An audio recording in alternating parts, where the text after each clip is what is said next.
नमस्कार, मैं अजय कुमार, प्रवक्ता हिंदी। आज 12वीं कक्षा के छात्रों को केदारनाथ सिंह द्वारा विरचित बनारस कविता व्याख्या सहित प्रस्तुत कर रहा हूँ। सर्वप्रथम मैं आप लोगों को बता दूँ कि आपके पाठ्य पुस्तक अंतरा भाग 2 में केदारनाथ सिंह विरचित 2 कविताएं बनारस एवं दिशा पढ़ना है। अब सबसे पहले हम बनारस कविता को पढ़ेंगे। सर्वप्रथम हम इस कविता के सार को जान लेते हैं, उसके उपरांत हम इस कविता की व्याख्या देखेंगे। इस कविता में प्राचीन एवं ऐतिहासिक नगरी बनारस के सांस्कृतिक वैभव के साथ ठेठ बनारसीपन पर प्रकाश डाला गया है। बनारस शिव की नगरी माना जाता है। यह गंगा के साथ विशिष्ट आस्था का केंद्र माना जाता है। बनारस में गंगा की घाट, मंदिर तथा मंदिरों के किनारे बैठे भिखारियों के कटोरे में जिसमें बसंत उतरता है का चित्र इस कविता में अंकित हुआ है। इस शहर के साथ लोगों की आस्था है कि यहाँ गंगा और काशी के सानिध्य से मोक्ष की प्राप्ति होती है।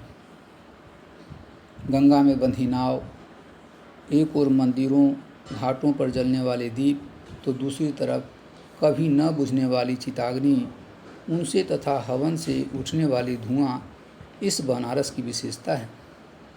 आस्था, श्रद्धा, विरक्ति, विश्वास और भक्ति का मिला जुला रूप है यह बनारस शहर।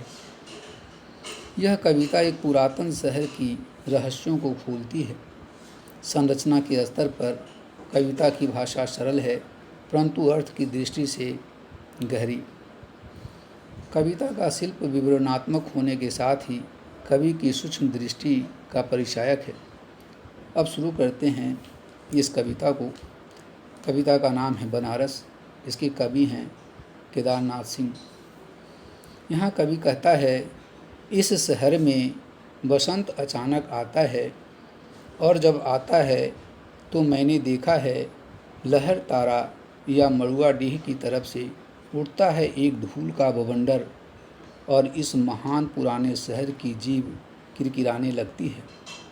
जो है वह सुगबुगाता है, जो नहीं है वह फेंकने लगता है पचकियाँ।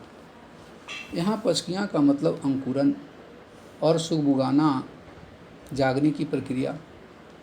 और मड़ुआडीह और लहर तारा बनारस शहर के 2 मोहल्ले का नाम है। बवंडर आंधी को कहते हैं। किरकिराना जैसे कभी मुंह में धूल आ जाती है तो किरकिराती है। यहाँ शहर की जीभ किरकिराना में बनारस शहर का मानवीकरण किया गया है। इसका तात्पर्य है कि जब शहर में लोग आते हैं तो उसके पैरों के थाप से शहर में धूल उड़ने लगते हैं। आदमी दशाश्वमेध पर जाता है और पाता है घाट का आखिरी पत्थर कुछ और मुलायम हो गया है। यहाँ दशाश्वमेध एक प्रसिद्ध घाट है। आगे कवि लिखते हैं कि सीढ़ियों पर बैठे बंदरों की आँखों में एक अजीब सी नमी है और एक अजीब सी चमक से भर उठा है भिखारियों के कटोरों का निचाट खालीपन। निचाट का मतलब है एकदम। आगे लिखते हैं, तुमने कभी देखा है खाली कटोरों में बसंत का उतरना? यह शहर इसी तरह खुलता है, इसी तरह भरता और खाली होता है यह शहर। अब हम इन पंक्तियों की व्याख्या को देखते हैं। संदर्भ आप जानते हैं। कविता का नाम है बनारस एवं कवि केदारनाथ सिंह हैं। यहाँ प्रसंग है। प्रस्तुत काव्यांश में कवि ने बनारस शहर में बसंत के आने पर वहाँ के वातावरण में किस प्रकार की सजीवता आ जाती है, इसका चित्रण किया है।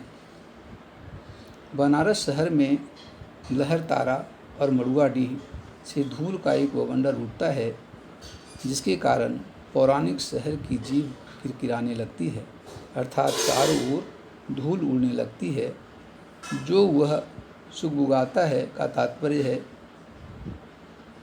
उसमें हलचल शुरू हो जाता है।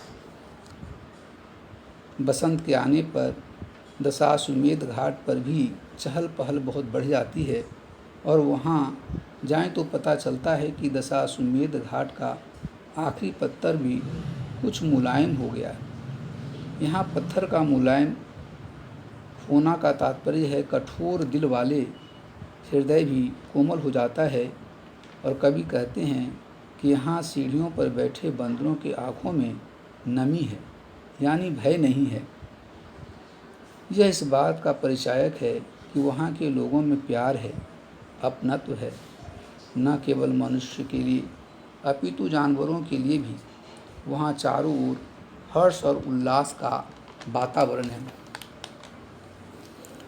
भिखारियों के कटोरों का खालीपन भी दूर हो जाता है, यानी उन्हें भी भीख मिलनी शुरू हो जाती है। लोग उनके कटोरे में भी सिक्के डालना शुरू कर देते हैं, जिसकी चमक भिखारियों की उदासी को दूर कर देती है। इस प्रकार बनारस शहर में बसंत का आगमन होता है। अब पढ़ते हैं कविता का अगला हिस्सा। इसी तरह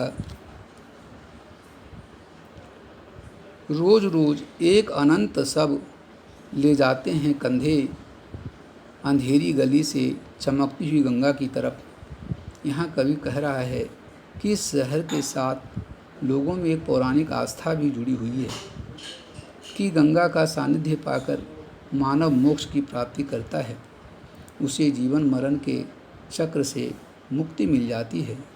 इसलिए इस शहर में प्रतिदिन लोग असंख्य शवों को अपने कंधे पर लाद कर बनारस की तंग गलियों से गंगा के किनारे दाह संस्कार के लिए ले जाते हैं। कवि आगे कहता है, इस शहर में धूल धीरे धीरे उड़ती है,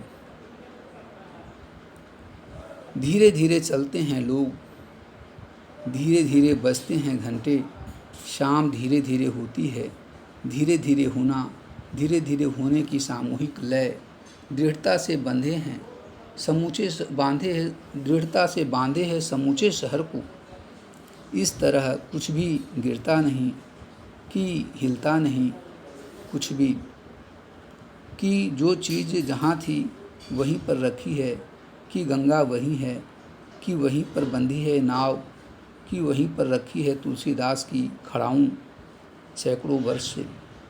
जैसा कि हमने बताया कि यह प्राचीनतम एवं ऐतिहासिक शहर है।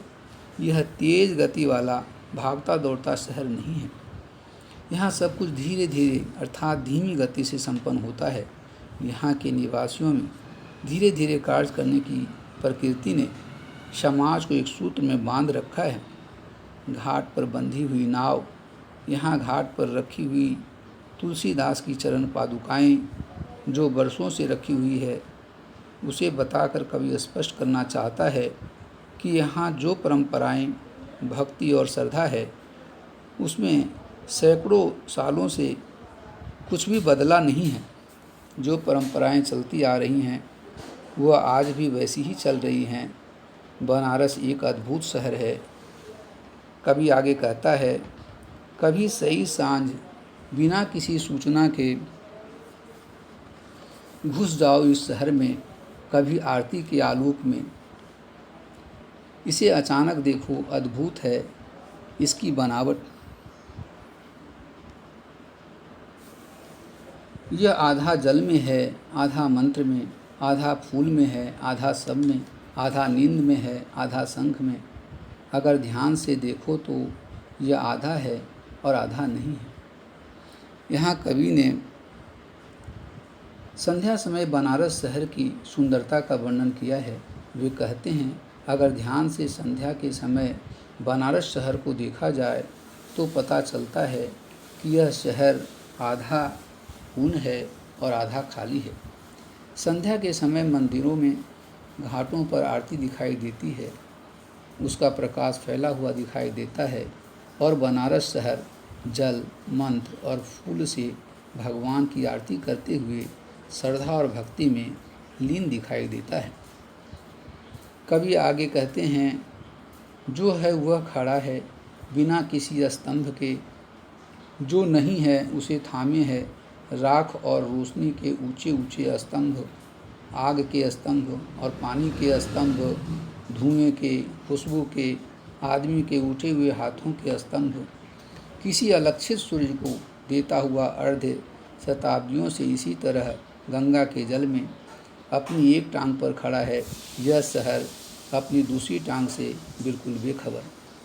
इन पंक्तियों में कवि ने बनारस शहर की आस्था, श्रद्धा और विश्वास का वर्णन किया है। कवि कहते हैं कि बनारस जो कुछ है बिना खंभे के सदियों से खड़ा है, यानी लोगों की श्रद्धा, भक्ति, विश्वास बिना सहारे के सदियों से चला आ रहा है। आगे कवि कहते हैं, यह शहर राग, रोशनी, आग, पानी, धुआं, खुशबू और आदमी के उठे हुए हाथों के स्तंभों के द्वारा गंगा के सानिध्य में मोक्ष की प्राप्ति की अवधारणा पर खड़ा हुआ है। सैकड़ों वर्ष बीत गए, यहाँ के निवासी एक पैर पर खड़े होकर उस अज्ञात सूर्य को अर्घ्य देते आ रहे हैं, अर्थात यहाँ के लोग सदा से ही धर्म कर्म में लगे हुए हैं और इसी से यहाँ की सांस्कृतिक विरासत बनी हुई है। कवि यह भी कहना चाहता है, यह शहर अपने आप में पूर्ण है, अद्भुत है, विलक्षण है। कवि का यह कहना है कि शहर एक पैर पर खड़े होकर दूसरे से बेखबर है, यानी यह शहर आज भी आध्यात्मिक बना हुआ है और आधुनिकता से दूर है, यानी इसे आधुनिकता से कोई मोह नहीं है। यह अपने आप में पहले से ही पूर्ण है। अब हम इस कविता के शिल्प सौंदर्य को देखते हैं। इस कविता में भाषा खड़ी बोली है, सरल और सुबोध है, शांत रस है, मुक्त छंद है। इस कविता में मानवीय अनुप्रास और पुनरुक्ति प्रकाश अलंकार है। यहाँ प्रतीकात्मकता है, शब्द शक्ति लक्षणा है। यहाँ तत्सम और देशज शब्दावली का प्रयोग किया गया है। इसी के साथ यह पाठ समाप्त होता है। उम्मीद करते हैं कि आप लोगों को यह कविता अच्छी तरह समझ में आ गई होगी। अब पाठ के लिए पाठ में दिए गए प्रश्नों से संबंधित अधोलिखित प्रश्नों का उत्तर अवश्य लिखें। धन्यवाद।